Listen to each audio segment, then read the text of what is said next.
Hello everybody, it's the FIDE Candidates 2026, the second most prestigious tournament of the year, and I am your host, Darth Vader Chess. If you guys do not know about the candidates, it consists of 8 players that qualified through various paths.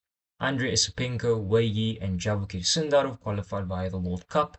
Fabiano qualified via the 2024 to 2025 FIDE circuit. Pragnananda qualified via the 2025 to 2026 circuit. Anish Giri and Matthias Blaubaum qualified via the FIDE Grand Swiss, and Hikaru took the last spot, which was the rating spot. They are all now battling in this tough tournament. It's 15 rounds.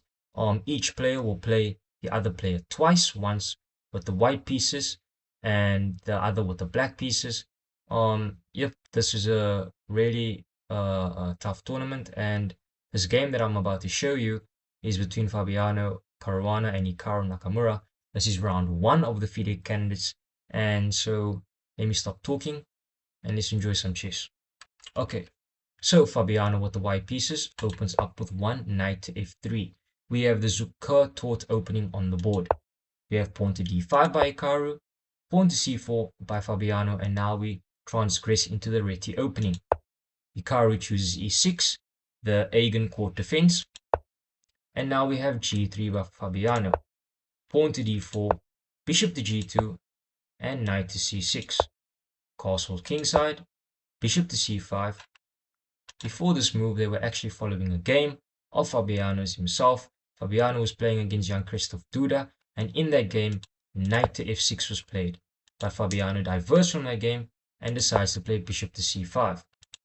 We have pawn to e3 by Fabiano, knight g to e7, knight captures, and pawn to b4. We have bishop captures, e captures knight, and castles kingside. Now you might be wondering to yourself, why can't black just capture this d4 pawn? If black decides to do so, white would have this nasty check on a4, and black would have to defend, say bishop to d7, and black would just lose that bishop on b4. So this d4 pawn cannot be captured yet. We have castle kingside by Hikaru, and queen to b3 by Fabiano attacking the bishop. We have bishop to a5 retreating, knight to c3, and knight to f5. We have bishop to a3 now attacking the rook on f8, rook to e8, and pawn to d5 by Fabiano. We have knight to d4 attacking the queen, queen to a4 now attacking Hikaru's bishop, and pawn to b6. We have rook a to e1, bishop to d7 now attacking the queen, and queen to d1 by Fabiano. We have pawn to c5, bishop to b2, and rook to b8.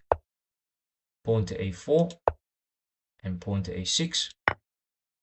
Now we have d captures e6, bishop captures e6, now threatening the c4 pawn. So we have knight to d5 by Fabiano, queen to d6 by Hikaru, and bishop captures on d4. We have c captures, and a beautiful rook lift of rook to e4 now attacking that d4 pawn. We have bishop captures, rook captures check, and rook captures. We have bishop captures, and we now have bishop to b4 by Hikaru. We have pawn to h4, pawn to a5, and pawn to d3.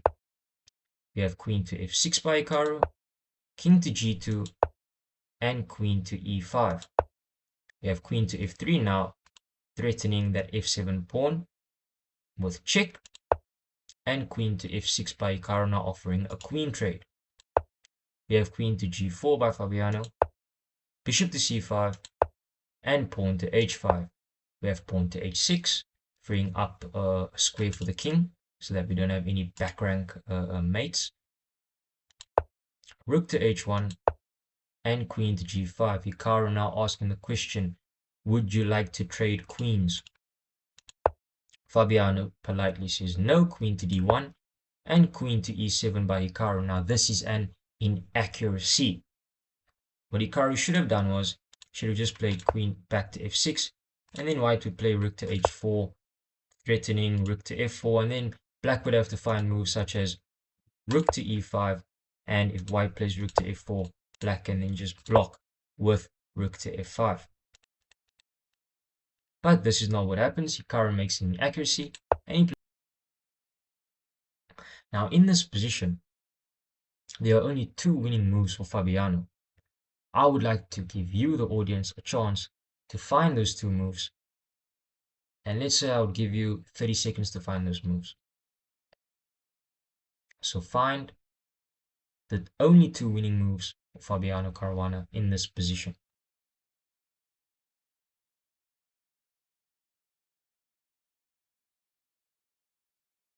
Have you found it? The first winning move is rook to h4. Like we said in the previous example, there is no f4 square for that rook to get to, so that rook would have to stay on f8 and he would be passive for the rest of the game. The other move is what Fabiano finds. Bishop to c6 now attacks the rook with tempo, and the rook moves. Rook to c8 now attacking the bishop with tempo. We have rook to e1 attacking the queen, queen to c7, and bishop to d5. We have king to f8 and queen to g4. Rook to d8, queen to e4, king to g8, and queen to f5. We have queen to d7 offering a queen trade. White does not want to trade queens in this position. Queen to f3 and rook to f8. We have rook to e5, bishop to d6 now attacking the rook, rook to f5, and queen to e7. We have queen to g4, bishop to d5, rook to f3, and bishop to f6. We have rook to f4, queen to d8, bishop to d4, and rook to e8. We have rook to f5, queen to d7, queen to f4, and bishop to g5 now attacking the queen. We have queen to f3, queen to c7, and now we have this beautiful sacrifice of rook captures on f7. Queen captures, and bishop to d5, now a beautiful pin on that queen. So black is forced to block, rook to e6, and now queen to g4. We have king to f8, bishop captures on e6, now reclaiming that rook, and queen to e8. We have bishop to d7, now attacking the queen, queen to a8 check, king to g1, and bishop to f6. We have queen to e6, queen to d8, bishop to c6, and queen to e7, offering a queen trade. You still do not want to trade queens. This is opposite color bishop, and opposite color bishop endgame is always a draw. So Fabiano has to keep the queens on the board. Fabiano goes queen c8 check, queen to d8, and queen to b7. We have bishop to e5, bishop to d5, now threatening mate on f7 with the queen, and queen to c7, blocking that. We have queen to a8 check, king to e7, and queen to g8. We have king to d6, bishop to e4, and king to e7. We have bishop to g6. You can see that Fabiano is just shuffling his pieces around the board, trying to improve the position. Bishop to f6 by Hikaru, queen to f7 check, and king to d6. We have queen to d5 check, king to e7, and bishop to f5. We have bishop to e5 and pawn to f4 by Fabiano, now attacking the bishop. Bishop back to f6, king to g2, slightly improving the position, queen to d6, and queen to b7 check. We have king to f8, king to f3, queen to e7, and queen back to d4. Now the queen trade is possible, as if the queens were traded, king takes e4, and this king would just march on and try and target those pawns, and the game would be over. But so Hikaru trades anyway. He has no other hope. Pawn captures. Rather now saying I'd rather take the 3 connected pawns than let the king be in the center. Both ways are winning, but it would just be more accurate to go with the king, because the you would be able to get the win faster. But okay, Fabiano takes with the pawn. We have bishop to e7 and pawn to e5. We have bishop to b5, bishop to d3, and bishop to e1. We have pawn to g4, king to e7, and king to e4. We have bishop to g3, pawn to f5, king to d7, and king to d5. We have bishop to h4 and pawn to f6. This is a blunder by Fabiano, a major blunder. But as you can see, both of these players are low on time, so you can expect blunders at this point. But this is the candidates that we are talking about, and you do not want to blunder in this tournament. Everything is at stake here. Fabiano plays f6, and now Hikaru is back in the game and he can draw this game, but he has to play correctly, which he does. G captures f6. Fabiano's plan was e6 check, but now Hikaru misses the move. Hikaru plays king to e7, but he had to play king to c7, and I'll show you why. If the king is on c7, then white would push e7, the king would go back, and white would put a queen check, the king would capture, and the white king would then come to c6, now threatening these pawns. But what black has is this powerful f5 move, and if the bishop captures on f5, then the black bishop can defend on the d8 square and protect these pawns, and then the white king would try and come back to target this pawn, but then the bishop would just come back, and then the king would go back, and it would be a draw. The other scenario is if after pawn to f5 white captures, then black can capture, and if white advances his pawn, black can also advance their pawn,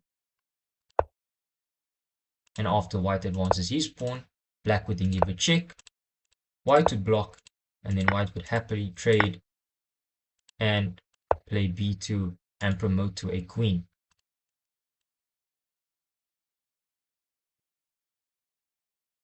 So that was the two cases, but Hikaru had to play king to c7, which he did not. He played king to e7. This allows white to play king to c6 and now go for these pawns. And now the difference is, if king captures and king captures, you don't have this pawn to f5 move anymore, because now white captures with check, and the king is then forced to move, and the king would be able to gobble the a5 pawn, and the bishop would not be in time to get to d8 and protect its b6 and a5 pawn. This is why king to e7 did not work. So after king to e7, Fabiano plays king to c6, king captures, and bishop to e1. And it was in this move, on move 83, that Hikaru Nakamura resigned the game, as there is nothing left in the position, and the position is lost. So that was a very exciting game. I just can't believe Fabiano. I just can't believe that Hikaru lost the first round, because you do not want to lose in the candidates. Fabiano can easily take this tournament, and you won't be able to catch up. This one win can mean everything. Can mean everything of your World Chess Championship hopes. So it was a lovely game. I'll be back tomorrow for round 2. And actually, before, I would like to show the standings. The standings of after round 1 was very tough. There were 3 decisive victories though.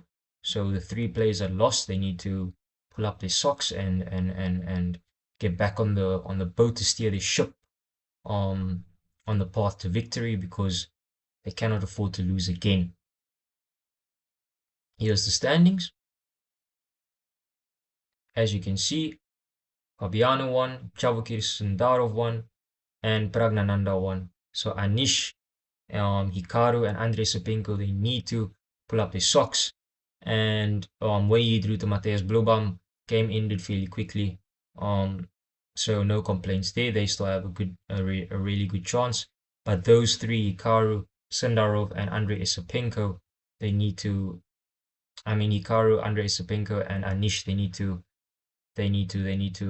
wrap it up because the leaders will run, and when they run, you can't catch them, especially Fabiano when he's on fire. So that is round one. Hikaru versus Fabiano. Fabiano wins with the white pieces, and I will see you guys tomorrow for the round two recap. Thank you.